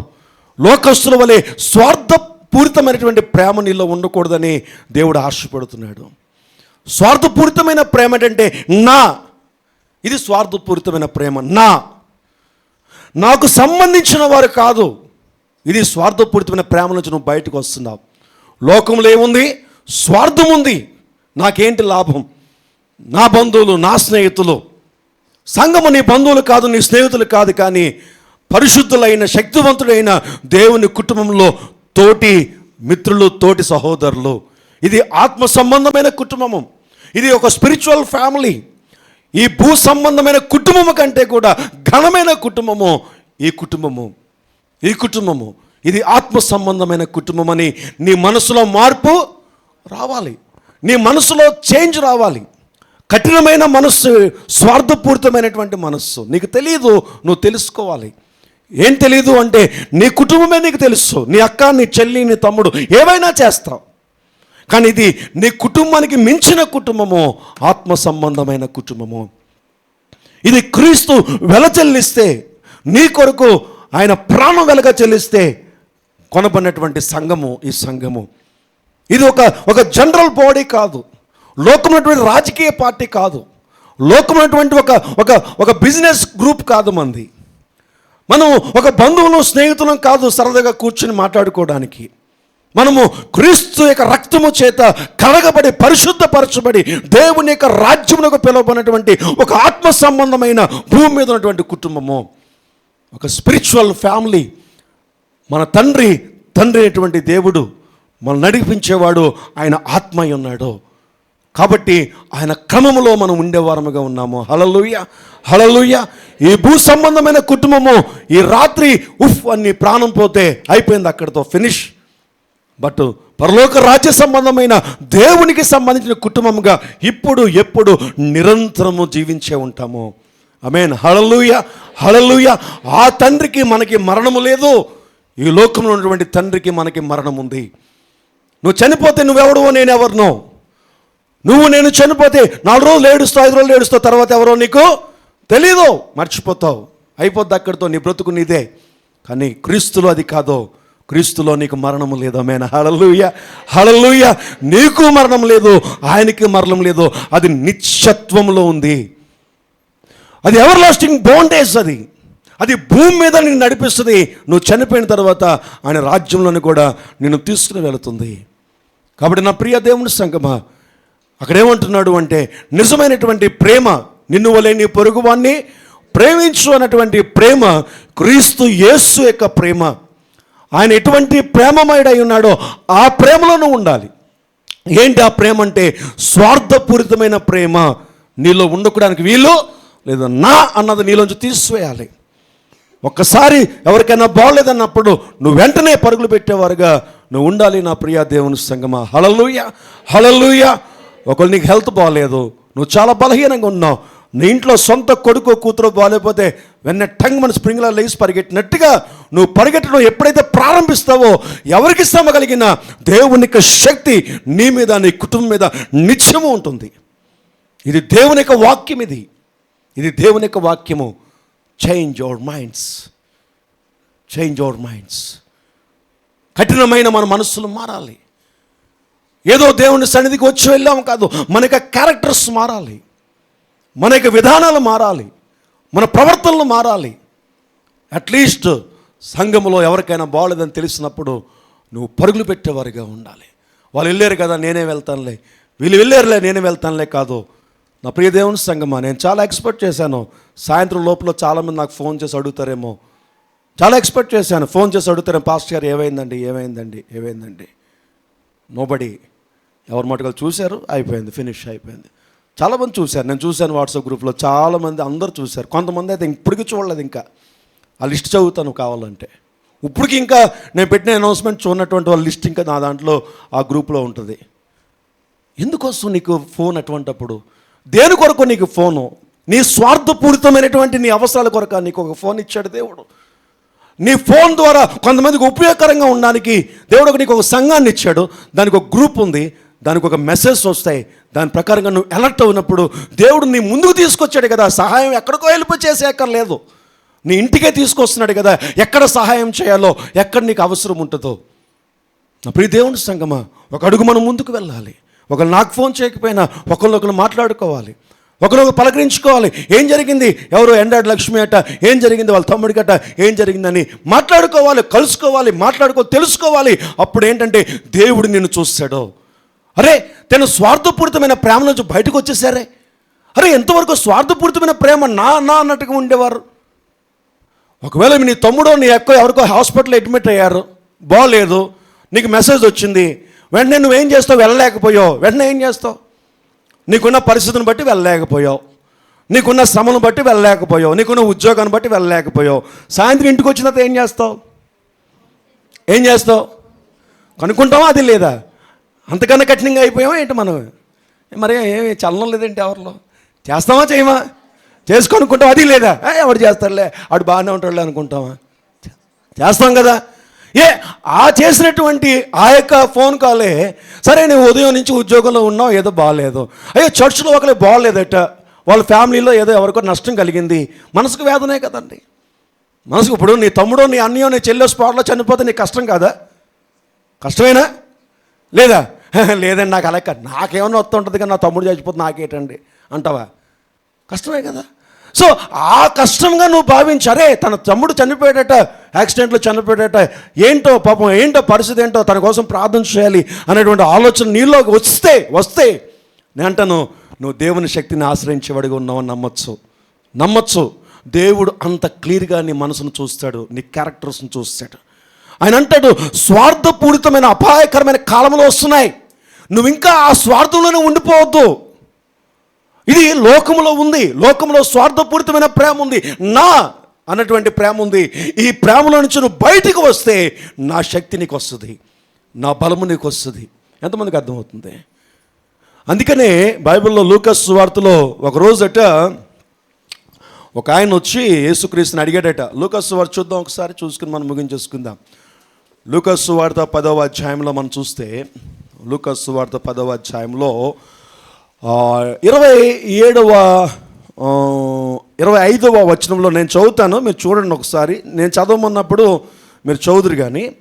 ఇదిగో ఒకప్పుడు ధర్మశాస్త్రోపదేశకుడు ఒకడు లేచి, బోధకుడా, నిత్య జీవమునకు వారసుడొకటకు నేనేమి చేయాలి అని ఆయన శోధిస్తూ అడిగాడట. నిత్య జీవం అంటే పరలోక రాజ్యానికి సంబంధించిన వారసత్వ హక్కు, వారసత్వపు అధికారము. పరలోక రాజ్యంలో దేవుని కుమారుడిగా ఉండుటకు నేనేం చేయాలి?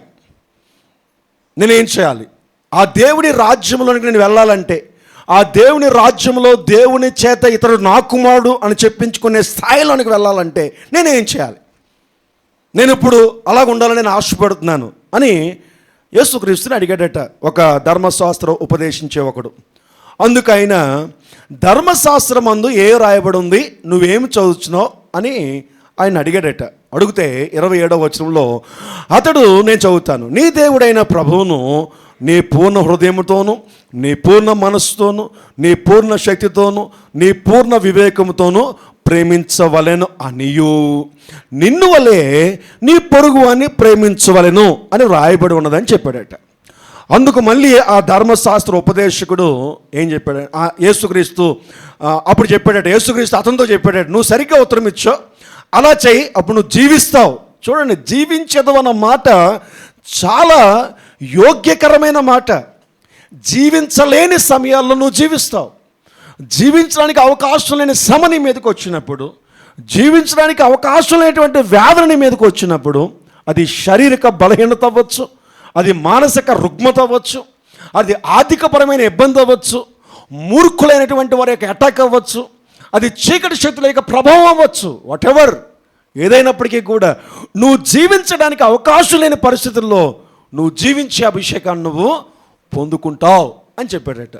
చెబితే అప్పుడు 29వ వచనంలో, అయితే తాను నీతిమంతుడైనట్లు కనపరచుకొని కోరి అతడు అవును కానీ నువ్వు బాగానే చెప్పావు, దేవుడు అంటే నాకు తెలుసు, దేవుడిని నేను ప్రేమిస్తాను, నాకు అది అర్థమవుతుంది, కానీ నువ్వు ఇంకోటి ఏదో చెప్పావు కదా ప్రభువా, నీ పొరుగు వాడిని ప్రేమించి అన్నావు కదా, నా పొరుగు వాడు అంటే ఎవడు, నా పక్క బెంచోడా, నా పక్కింటోడా, లేదంటే ఎవరు నాకే అర్థం అవ్వట్లేదు, మన పొరుగువాడు అంటే ఎవరు అని అక్కడ యేసుని అడిగాడట. అప్పుడు యేసుక్రీస్తు ఒక చక్కటి విషయాన్ని తెలియజేస్తున్నాడట. ఏం చెప్తున్నాడంటే, ఒక మనుషుడు ఉన్నాడు, అతడు యెరూషలేము నుండి యెరికో పట్టణానికి, అంటే దేవుని పట్టణము నుండి శాపగ్రస్తమైన పట్టణానికి అనుకోవచ్చు, లేదంటే పై పట్టణం నుంచి దిగువ పట్టణానికి అనుకోవచ్చు, ఎత్తైన కొండ మీద నుంచి కిందకి వెళ్తున్నాడు అనుకుందాం. అంటే ఒక విధంగా చెప్పాలంటే ఒక ప్రయాణంలో తను ఉన్నాడు, చాలా కఠినమైన ప్రయాణంలో, కఠినమైనటువంటి ప్రయాణం అనుకోవచ్చు, వేదనకరమైన ప్రయాణం అనుకోవచ్చు. ఒక ప్రయాణంలో ఒక మనుషుడు వెళ్ళిపోతున్నటువంటి మనుషుడు యొక్క ప్రయాణం సుఖవంతంగా ఏమీ లేదు, వేదనకరంగా ఉంది. ఎందుకంటే యెరూషలేము నుండి యెరికో చెప్తున్నాడు, ఉదాహరణ చెప్తున్నప్పుడు అది ఆలోచించవలసిన విషయం. అంటే దేవుని యొక్క నెమ్మది నుండి శాపగ్రస్తమైనటువంటి జీవితంలోకి వెళ్ళిపోయే భయంకరమైనటువంటి జీవితంలో ఒక వ్యక్తి ఉన్నాడు అనుకుందాం. అతను ప్రయాణం చేస్తున్నాడు, దొంగల చేతిలో అతడు చిక్కిపోయాడు, అతను దొరికిపోయాడు. వారు అతని బట్టలు దోచుకొని అతన్ని కొట్టి కొర ప్రాణంతో విడిచి వెళ్ళిపోయారు. అటువంటి వ్యక్తి ప్రయాణం అవుతుంటే అతనికి ఉన్న కష్టాలు అతనికి ఉన్నాయి, అతనికి ఉన్న శ్రమలు అతనికి ఉన్నాయి. అతను వెళ్ళిపోతున్నప్పుడు అతని మీద దొంగలు అటాక్ చేసి ఉన్నటువంటి జీవితాన్ని కూడా తీసేసి ఉన్నటువంటి తన దగ్గర ఉన్నాయన్ని కూడా పట్టుకొని వెళ్ళిపోయారు. వెళ్ళిపోయినప్పుడు చూడండి 11వ వచనంలో 31వ వచనంలో, అప్పుడు ఒక యాజకుడు ఆ త్రోవను వెలుట తటస్థించాను. అతను చూచి, జాగ్రత్తగా గమనించాలి, పక్కగా చూసాడా లేదా, తెలిసిందా లేదా, ఎవడో సంబడి కొట్టేశాడు, మొత్తం అంతా కూడా పట్టుకుపోయాడు, వాడు కొర ప్రాణంతో ఉన్నాడంటే అన్కాన్షియస్లో ఉన్నాడు, చూసాడా, తనకు తెలిసింది, అయినా సరే ఏం చేశాడట, చూసి పక్కకి వెళ్ళిపోయాడట. తర్వాత 32వ వచనం, అలాగనే లేవీయుడు అనేటువంటి ఇంకొకటి వచ్చాడట, వచ్చి పక్కగా వచ్చాడు. చూచాడా లేదా, వచ్చి చూసి అన్న మాట మనం అర్థం చేసుకోవాలి. వచ్చి చూచి అంటే దేవుడు వారికి తెలియచేశాడు, వేరే మార్గం నుంచి వెళ్ళలేదు, వారు ఆ మార్గంలో వెళ్ళాడు, వాళ్ళకి కాన్షియస్ ఉంది, వాళ్ళు చూశారు, ఓకే చూశాడు. ఆ చోటుకు వచ్చి చూచి పక్క పోయాను. 33వ వచనం, అయితే ఒక సమరయుడు ప్రయాణమే పోవచ్చు అతడు పడి ఉన్న చోటికి వచ్చాను, అతనిని చూచి అతని మీద జాలిపడి దగ్గరికి పోయి నూనెను ద్రాక్షరసమును పోసి అతని గాయములను కట్టి, చదువుదాం గట్టిగా, తన వాహనం మీద ఎక్కించి ఒక పూట కోలవాని ఇంటికి తీసుకుని పోయి అతన్ని పరామర్శించాను. మరునాడు అతడు 2 దేనారములు తీసి ఆ పూట కోలవానికి ఇచ్చి, ఇతన్ని పరామర్శించుము, నీవు ఇంకేమైనా ఖర్చు చేసిన ఎడలా నేను మరలా వచ్చినప్పుడు అది నీకు తీర్చదనని అతనితో చెప్పిపోయాను. జాగ్రత్తగా గమనించాలి, ఒక సమరయుడు అనేవాడు వచ్చాడు, తన దగ్గర సరైనటువంటి ధనం కూడా తనకి లేదు. యాజకుడి దగ్గర ఉంటుంది, లేవీయుడి దగ్గర ఉంటుంది. ఆ దినాల్లో మనం చూసినట్లయితే సమరయుడి దగ్గర సరైనటువంటి ధనము ఉండదు. కానీ తను చూశాడు, జాలిపడ్డాడు, కనికరపడ్డాడు, తనకు వెంటనే ట్రీట్మెంట్ ఇచ్చాడు. తను ఏ వాహనం మీద వస్తున్నాడో ఆ వాహనం మీద ఎక్కించుకున్నాడు. ఒక పూటకోల అంటే ఒక అవకాశం ఉన్నటువంటి వ్యక్తి దగ్గరికి తీసుకుని వెళ్ళాడు. అక్కడ తన దగ్గర కొంచెం ధనమే ఉంది. ఎంత ఉందటండి, ఎంత ఉందట చూడండి, అతని దగ్గర కొంచెమే 2 దేనారములు ఉన్నాయి. అప్పుడు కూడా వెంటనే కాదట, మరునాడు. బహుశా నేను అనుకోవడం ఏంటంటే ఎంత కేరింగ్గా చూడండి, తీసుకెళ్ళి అక్కడ అప్పచెప్పేసి, అయ్యా మీరు చూస్తున్నాను ఇప్పుడే వస్తానని చెప్పి ఉంటాడు బహుశా. నేను అంటాను, సమరయుడు ఏ పని మీద వెళ్తున్నాడో, తనకి ఏ అర్జెంటు పని ఉందో, తనకి ఏ అవసరం ఉందో, ఎటువంటి పరిస్థితులు వెళ్తున్నాడో తెలియదు.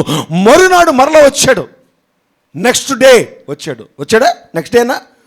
మరునాడు అతను చెప్పాడా? 35వ వచనం. అంటే ఈ ఇన్సిడెంట్ జరిగిపోయిన తర్వాత రోజు మళ్ళీ గుర్తు పెట్టుకుని వచ్చి, అంటే బహుశా అనుకోవడం ఏంటంటే అప్పుడు తన దగ్గర ఏమీ లేవు. మన అండర్స్టాండింగ్ ఇక్కడ లేదు, మనం అనుకోవడం ఏమి లేవు కదా అని చెప్పి తీసుకెళ్ళానా, జాయిన్ చేసానా, వెళ్ళిపోయినా అనుకోవచ్చు కదా. ఎంతమందికి అర్థమవుతుంది? అనుకోవచ్చు కదా. ఇప్పుడు చాలామంది చూసి వెళ్ళిపోయారండి. యాజకుడు వెళ్ళిపోయాడు, లేవీడు వెళ్ళిపోయాడు. నాకెందుకు, నేను వెళ్ళిపోలేదు, నేను చేసింది పర్లేదు, ఇంకా నేను వెళ్ళాను, నా యొక్క వాహనం దిగాను, తను పట్టుకున్నాను, తన గాయాలు కడిగాను, శుద్ధీకరించాను, నా దగ్గర కొంచెం నూనె ద్రాక్షరసం ఉంటే దాన్ని రాశాను, దాన్ని కొంచెం పట్టించాను, మందు వేసాను, నా మీద ఎత్తుకున్నాను, ఆ గాయాలన్నీ అయిపోయి రక్తం అయిపోయింది, నా వస్త్రాలన్నీ కూడా ఆయన ఎత్తుకున్నాను, తీసుకెళ్ళాను, ఒక డాక్టర్కి అప్పచెప్పేశాను, అయిపోయింది. నాకు అంతే ఉంది, నా దగ్గర డబ్బులేమి లేవు, నేను అంతే చేయగలను అని అనుకోలేదు. తన ఇంటికి వెళ్ళిపోయి ఎక్కడికి వెళ్ళాడో మరునాడు మళ్ళీ వచ్చి 2 దేనారములు తీసుకొచ్చి, 2 దేనాలు అంటే ఎక్కువే దినాల్లో చెప్పాలంటే, ఇచ్చి తనకి ఏం చెప్పాడంటే, ఇదిగో బహుశా ఇంచుమించు ఒక రూపాయి. మీ చిన్నప్పుడు ₹1 అంటే, మీ తాతగారి కాలంలో ₹1 అంటే ఎంత చెప్పండి? మా తాతగారికి జీతం అప్పట్లో 200 అంటే ఇప్పుడు 2 లక్షలతో సమానం. ఏమండి? ఒక పైసా పెడితే ఒక జీడి వచ్చేదా? పైసాకి జీళ్ళు కొనుక్కున్న వాళ్ళు ఎవరున్నారు ఏంటి మీలోనే? ఉన్నారా? Praise lord.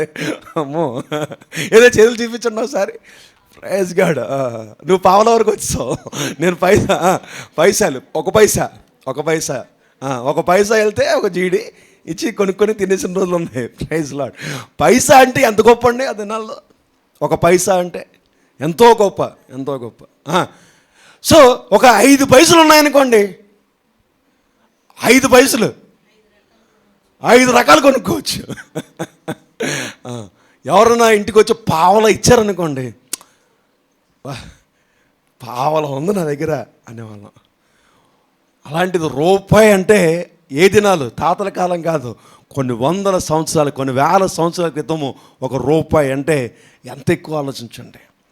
ఆ ₹1 తీసుకొచ్చి ఇచ్చి, ఇంకా ఏమైనా కావాలంటే నేను మళ్ళీ వస్తాను, అప్పుడు నేను నీకు ఇస్తాను అని చెప్పాడట. చెప్పి చూడండి 36వ వచనంలో, కాగా దొంగల చేతిలో చిక్కిన వానికి ఈ ముగ్గురులో ఎవడు పొరుగువాడైనని నీకు తోచున్నదని యేసు అడగగా అతని మీద జాలి పడినవాడే అనెను. అందుకు యేసు, నీవును వెళ్ళి అలాగూ చేయమని అతనితో చెప్పాను. అదండి క్రైస్తవత్వం అంటే, అది క్రైస్తవ జీవితం అంటే. సరే, నువ్వెక్కడో నీకు తెలియటం లేదు, నీ తోటి సంఘములో, నువ్వు వెళ్తున్నటువంటి సంఘములో ఎవరికైనా అనారోగ్యం కలిగిందంటే నువ్వు వెళ్ళి పలకరించు. నేను చెప్పక్కర్లేదు, మేమే అనౌన్స్మెంట్స్ చేయక్కర్లేదు. నువ్వు తెలుసుకున్నప్పుడు నువ్వు వెళ్ళు, అరే నిజమా అని చెప్పి. ఎవరు రాలేదా, ఎందుకు రాలేదో, వాళ్ళకి బాగాలేదటండి, వెంటనే ఇంటికి వెళ్ళి ఒకసారి ఫోన్ చేయి. దేవుని శక్తిని మీదకి వస్తుంది. దేవునికి వాక్యం చెప్తుంది, ఇది క్రీస్తు ప్రేమ. పైకి భక్తి గల వారిగా కనిపిస్తూ నీవు దేవుని యొక్క శక్తిని ఆశ్రయించని వారిగా నువ్వు ఉండొద్దు. It's not a Christianity. ఇది క్రైస్తవత్వం కాదు, ఇది క్రీస్తు యొక్క బోధ కాదు. క్రీస్తు యొక్క బోధ అంటే నీ మటుకు నువ్వు వచ్చి ప్రార్థన చేసుకుని, ఇంటికి వెళ్ళి ఉపవాస ప్రార్థన చేసుకుని, కుటుంబం అంతా కలిసి ప్రార్థన చేసుకుని, నీ అప్పులన్నీ దేవుడు తీర్చేశాడు, నీకున్న కష్టాలన్నీ దేవుడు తీర్చేశాడు, దేవుని నామానికి మహిమ అన్నటువంటిది క్రైస్తవత్వం కాదు. అది మాత్రమే కాదు.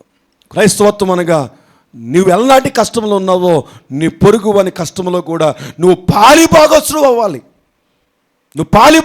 అవ్వాలి.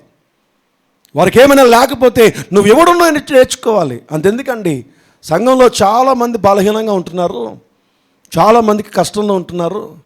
వాళ్ళకి కొంత సహాయం చేయాలనుకుంటున్నావు, మీకు చేతనైనంత సహాయం చేయండి అని లవింగ్ హ్యాండ్స్ అని పెడితే ఎంత ఏడిపించేస్తారో ఒక్కొక్కరు ఉన్నాం.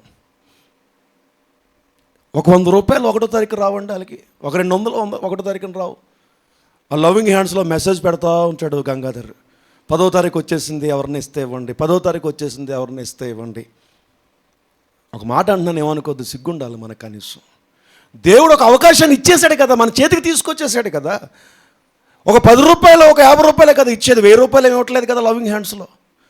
ఒకళ్ళు 2000 ఇవ్వటం లేదు కదా పని కష్టంలో ఉన్నప్పుడు. ఈ పొరుగు వాడికి కష్టం లేదా? తనకి డబ్బులు లేవు తన దగ్గర, మరుసటి రోజు వచ్చి ఇచ్చాడు, అది కూడా మళ్ళీ వచ్చేస్తాను అంటున్నాడు. అది పొరుగువాడంటే, అది దేవుని శక్తిని ఆశ్రయించడం అంటే. ఒక సంఘములో ఒక క్రమం జరుగుతుంది. అయ్యో చాలామంది బలహీనలు ఉన్నారు, పేర్లు చెబితే బాగోదు కాబట్టి పేర్లు చెప్పం మనం, ఎవరి పేర్లను, ఎందుకంటే అది కొంచెం ఇన్సల్ట్గా అనిపిస్తుంది కాబట్టి.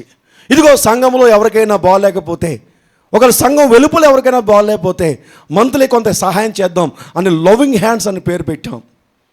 కొంతమంది, చాలామంది రాలేదనుకోండి, ఏదో కొద్దిమంది వచ్చారు.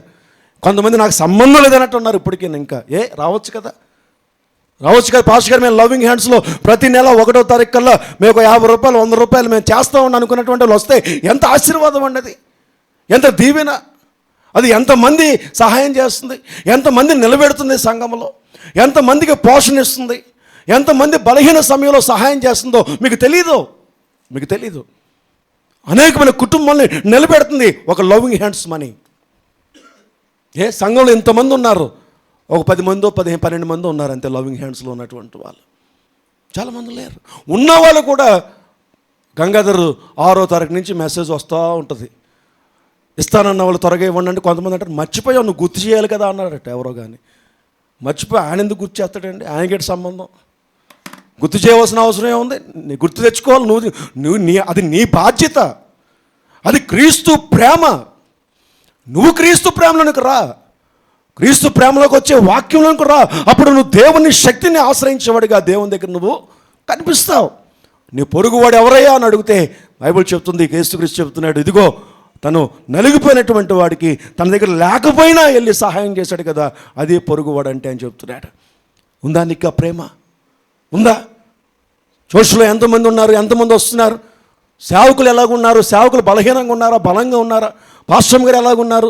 పిల్లలు ఎలాగున్నారు? అరే మిగతా వాళ్ళు ఎలాగున్నారన్నటువంటి ఆలోచన ఎప్పుడైనా నీకు వచ్చిందా? చోట్స్ అయిపోయింది అది పాస్టర్ గారు ఎలాగున్నారు? మీ ఆరోగ్యం ఎలాగుంది? మీ కంటి ఆపరేషన్, 2వ కంటి ఆపరేషన్ అయిపోయిందా? ఈ మధ్య బలహీనంగా ఉన్నారు, బాగున్నారని అడిగినటువంటి వాళ్ళు ఎంతమంది ఉన్నారు అంటే సంఘంలో? ఎంతమంది ఉన్నారు? వచ్చామా, వెళ్ళిపోయామా? అరే అక్కడ పాస్టర్ గారు ఉంటారు, మనల్ని నడిపిస్తున్నారు. వీళ్ళు ఏ కష్టాలు ఉన్నాయో, మనకంటూ ఒక చిన్న ఉద్యోగం ఉంది, మనకంటూ చిన్న వ్యాపారం ఉంది. అరే ఇక్కడ వీళ్ళకి ఏమున్నాయి, ఏం వస్తున్నాయి, ఏంటి, ఏ కష్టం ఉంది, ఒకసారి పాస్టర్ గారిని వెళ్ళి పలకరించాలి, పాస్టర్ గారు ఎలాగున్నారు ఏంటో తెలుసుకోవాలి. అరే పక్క వాళ్ళు రాలేదు, వీళ్ళు ఎందుకు రాలేదు ఏంటో తెలుసుకునేటువంటి ఆలోచన ఎంతమందికి ఉంది చెప్పండి ఒకసారి.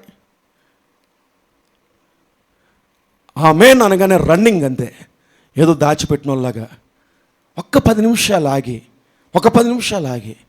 ఎవరో పలకరిస్తున్నారు, తర్వాత వచ్చి పాస్టర్ మీరు ఎలాగున్నాను పలకరిస్తే ఎంత దీవెన అది, నీకు ఎంత ఆశీర్వాదకరం, అది ఎంత దీవెన.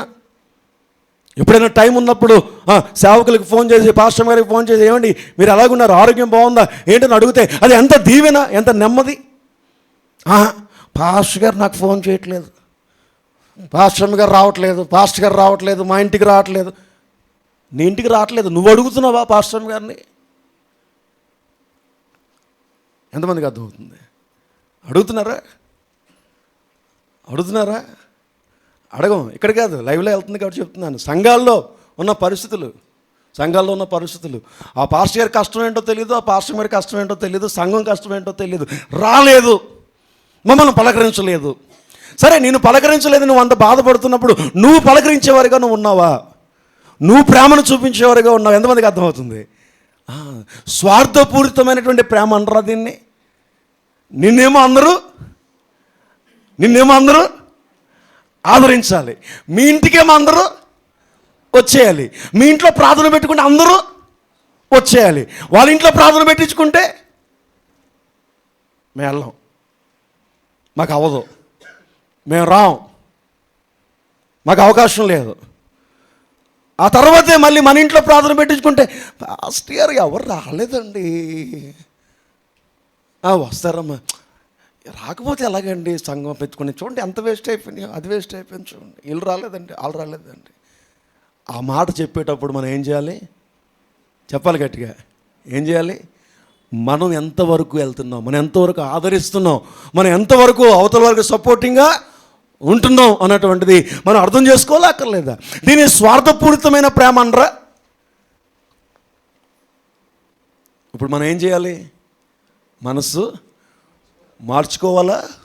కోపంతో రుసరుసమని వెళ్ళాలా? చెప్పాలి గట్టిగా. మనసు మార్చుకోవాలా? కోపంతో రుసరుసమని వెళ్ళాలా? లేచి నుంచుందామా, ప్రార్థన చేసుకుందామా? రాత్రికాల సమయంలో ప్రభు నీతో మాట్లాడితే, క్రీస్తు ప్రేమ నీలో ఉందో లేదో చూసుకో ఒకసారి. ఇతరుల యొక్క కార్యములలో అంటున్నాడు, నీ సొంత కార్యములను కాక ఇతరుల కార్యములలో నువ్వు పాలుభాగస్తులు దూరిపోవాలి. వారికి సహాయకులుగా ఉండాలి. ఎవరు నిన్ను పిల్లరండి, ఎవరు నిన్ను సహాయం చేయమని అడగరు. దేవుని ప్రేమ నీలో ఉంటే నీవే ముందుకు వెళ్ళిపోతావు. సంఘంలో ఎవరికైనా శ్రమ కలిగినప్పుడు ఒక అడుగు ముందుకు వేయడానికి ప్రభువా నాకు మనసు కలిగించిన ప్రార్థన చేద్దాం. రాత్రికాల సమయంలో రాబోతున్న దినాలు భయంకరమైన దినాలు, రాబోతున్న దినాలు కీడుకరమైన దినాలు. కానీ దేవుని సంఘముగా మనం అందరం ఐక్యముగా ఉండి ఎవరికి బాగాలేకపోయినా అందరూ పరిగెట్టే వరంగా ఉంటే మనకు మించిన శక్తిమంతుడి లోకంలో ఇంకెవడు ఉండడు. అటువంటి ప్రేమ మనకి ఇమ్మని ప్రార్థన చేసుకుందాం. మనమంతా ఒక యూనిటీగా ఉండడానికి ప్రయత్నం చేద్దాం. మనమందరం ఒక కుటుంబంగా ఉండడానికి ప్రయత్నం చేద్దాం. అటువంటి మనస్సు నాకు దయచే ప్రభు అని ప్రార్థన చేద్దాం. అయ్యా, ఇది నువ్వు నాకు ఇచ్చిన సంఘం అయ్యా, ఇది నాకు ఇచ్చిన సంఘము. ఈ సంఘముతో ప్రభు నేను ఐక్యము కలిగి ఎవరికే కష్టం వచ్చినా నేను పరిగెట్టేవారుగా ఉండడానికి నాకు సహాయం దయచేయమని ఈ రాత్రి నువ్వు ప్రార్థన చేస్తావా? రెండు చేతులు పైకి చాపి, నీ కష్టము, నీ నష్టము, నీ శ్రమ, ఆ పొరుగువాడి దగ్గర ధనము లేదు, ఆ పొరుగువాడి దగ్గర సరైన పోషించుకోవడానికి సహాయం లేదు, కానీ తను మరుసటి రోజు వెళ్ళి ఆ డబ్బులు తీసుకొచ్చి ఆ 2 ధ్యానారములు తనకిచ్చాడు. తను అంటున్నాడు, అప్పుడు కూడా తక్కువే ఇచ్చాడేమో, బహుశా నేను ఇంకా కావాలంటే నేను తర్వాత ఇస్తానని అప్పు పెట్టి వెళ్ళాడు. అంటే తన దగ్గర కూడా శక్తి లేదండి, కానీ సహాయం చేశాడు. యేసుక్రీస్తు ఉపమానం చెప్తూ ఉన్నాడు, ఇదిగే రాత్రికాల సమయంలో నువ్వు శక్తి లేకపోయినా ఇతరులకు సహాయం చేసే బలంలోకి నువ్వు వచ్చినప్పుడు దేవుని శక్తి మీద నువ్వు ఆధారపడుతున్నట్టు, దేవుని యొక్క బలం మీద నువ్వు ఆధారపడుతున్నట్టు. నీకు అన్యాయము చేసే దేవుడు కాదు, ఖచ్చితంగా నీలో ఉన్న ప్రేమను చూసి ఆయన శక్తి నీ మీదకి ఉదయింపచేసాడు. బైబిల్ అంటుంది, ప్రేమ యందు నిలిచిండువాడు నా యందు నిలిచిండును. నిలిచుంటావా ఈ రాత్రి నుంచి?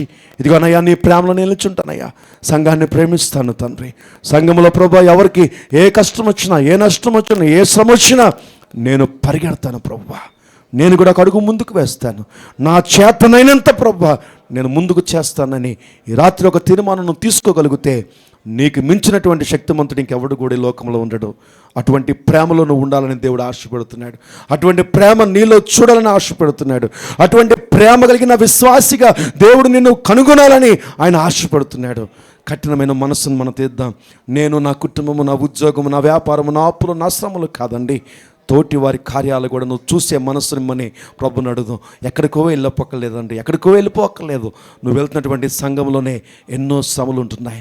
నువ్వు వెళ్తున్నటువంటి సంఘంలోనే అనేక మంది జీవితాల కష్టంలో ఉంటున్నాయి.